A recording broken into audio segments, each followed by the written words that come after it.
the message is, stop letting everybody speak into your life. Stop telling everybody your business.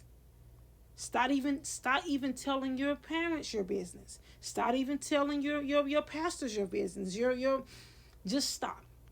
Just stop. The individual word that God speaks to you is for you and you alone. Only time you speak the individual word that God is speaking to you individually is when He leads you to.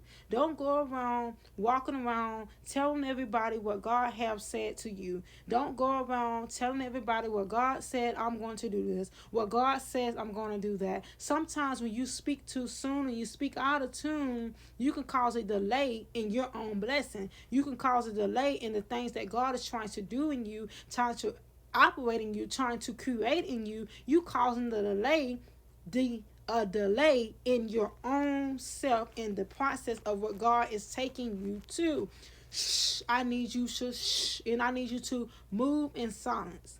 Right? Move in silence. Do it in the order that God is telling you to do. Stop doing stuff for self-violation. Stop doing stuff for you to get glory. It is not about you. It is not about me. It is not about the man. It is not about the world. It is not about the government. It is about you and God, your personal relationship with God.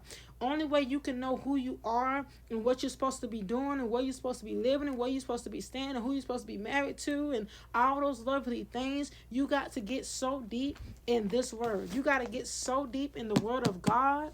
You got to get your own personal relationship with Him. You need to study this word for yourself. Study to show that self-approval. That is the part 2 that I told you that we was going to get to in the second video.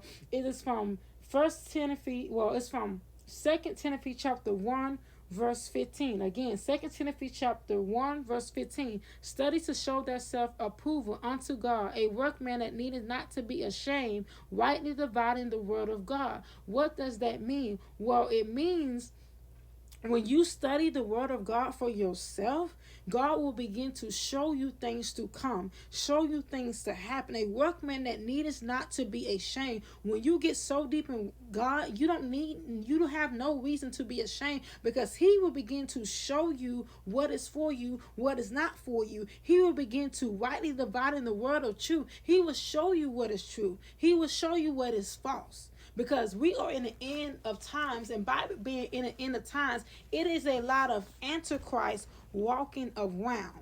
It is a lot of false pastors walking around, false preachers walking around, false evangelists walking around, false teachers walking around. And I probably said that twice because it is a lot of false teachers